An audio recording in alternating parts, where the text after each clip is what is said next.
Hey everyone, and welcome back to another video. Today we're going to take a look at the British FV4211, which is a number I keep forgetting and I keep getting it wrong, so I had to write it down for the purposes of this video. This tank is the level 100 reward tank for the current season, but before we take a look at this, if you enjoy this video, please leave it a like and don't forget to hit that subscribe button. Okay, so is this tank worth the cost of the season pass? For those that may be short on time, my really short review of this is basically the best tank you can get for 2000 gold at Era 2. Buy the season pass, earn this tank because it is very, very, very good. No exaggeration. Alright, now onto the slightly more in-depth look at this tank. I'm not normally one, well, not normally at all, I'm not one for rattling off stats, because quite frankly I don't think that tells anyone what a tank is like to play or any of the characteristics of a tank. When you take this thing out for the first time, what you'll notice is that the FV is not like the other Cold War heavies. It's slower than both its US and Russian counterparts, but you really notice the lack of engine power when you try and drive up any kind of incline, and you'll see that at the end of this game that I'm showing you here. It feels very much like the tier 10 chieftain, so I mean that's only helpful for those of you that have got a chieftain. If you don't, you'll just have to understand what the chieftain's like when you get this one at the end of the season. What's different about the FV though is that its armor is nothing like the chieftain. You've got 150mm on the lower glacis and 170mm on the upper glacis. With those two values angled at about 45 degrees, you've got a minimum, approximately here, approximate values, a minimum of about 240mm of effective armor at the front of your tank. The turret armor though is where this tank comes into its own. You've got 300mm of angled, spaced armor at the front, and it's the same story all the way around the sides. That in conjunction with its 9 degrees of gun depression, well, you're basically looking at an Era 2 Super Conqueror that's got hull armor.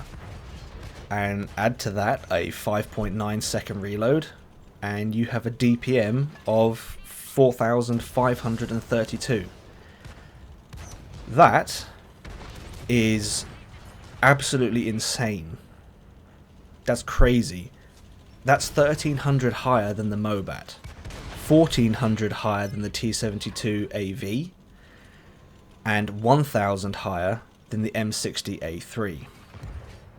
This is a very, very good tank, which explains why, even at this stage, this early stage in the season, the damage required to get a mastery is, I believe, 9,000 and up.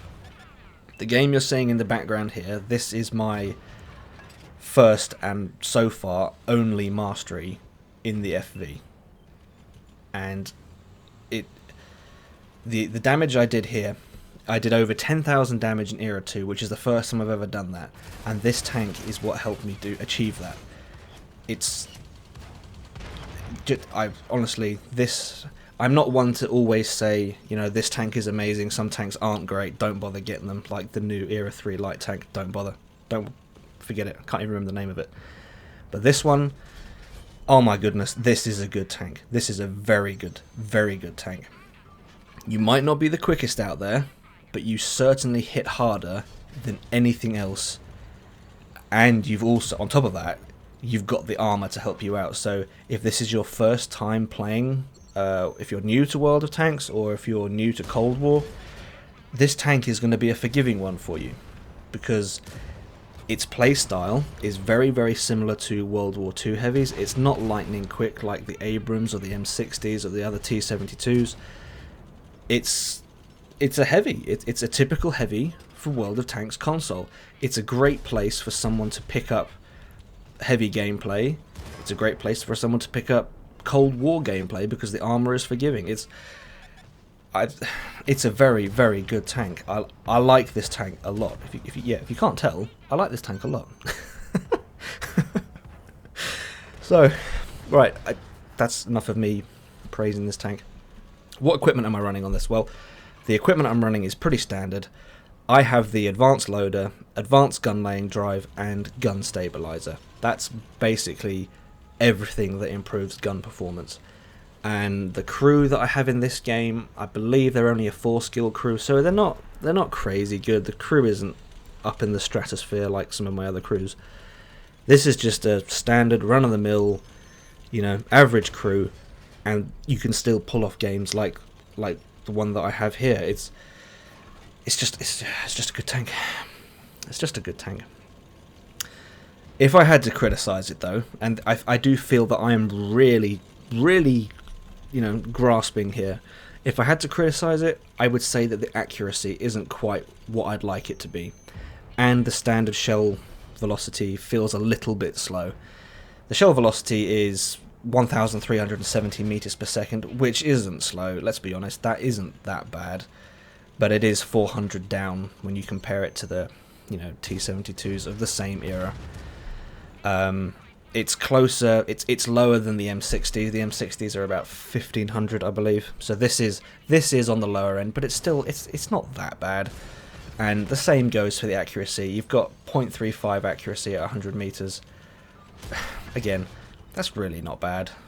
That's really not bad at all. I'm really grasping at straws here, just to try and say something that would pull it down.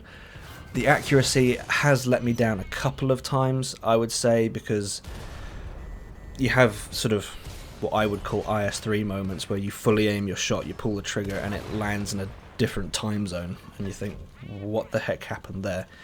I've had that a couple of times where the shot just hits the dirt at the very bottom of the aim reticle, but really, it's not that bad. It really isn't. It's not a tank breaker. It really isn't. This is a very, very good tank. If I haven't said that already or conveyed that already, this is a good tank. And this may be a very in the moment thing for me to say, but well, the reason I say it's in the moment is because the game is always changing. The balance of the game is always changing. A tank that's OP 1 minute isn't OP the next. Take the Armadillo, it gets nerfed. Armadillo's still good, but yeah, that aside. But right now, playing this tank, it feels so good to see T-72 drivers acting utterly clueless when they see this thing. It's wonderful, because I feel that the Russian heavies they've had the run of Cold War since the very beginning. Since the Cold War came out, Russian heavies have just been better than the American heavies. There's just, in my opinion, that's just fact. And you can really see it in the way that T-72s are played. A T-72 can just YOLO into most situations and come out on top. That has changed now, and I absolutely love it. A T-72 can't YOLO an FV because it's going to lose. But T-72 drivers have gotten so used to just YOLOing that when this happens, it's just like, haha, now who's in charge? I love it. I absolutely love it. And my sincere hope for Cold War is that the FV is just a small glimpse into what's going to come next week with the full British line. I'm really looking forward to the British line. I'm going to do an exclusive live stream of the British line next week. So if you're interested in that, check out my channel. Tune in next week. Next Tuesday evening, I'll advertise it. But yeah, that's happening next week. And that is about all I have to say for the FV. If you've enjoyed this video, please leave it a like, if not a dislike. Don't forget to hit that subscribe button, and as always, I hope you're all still keeping safe, and I will see you out there.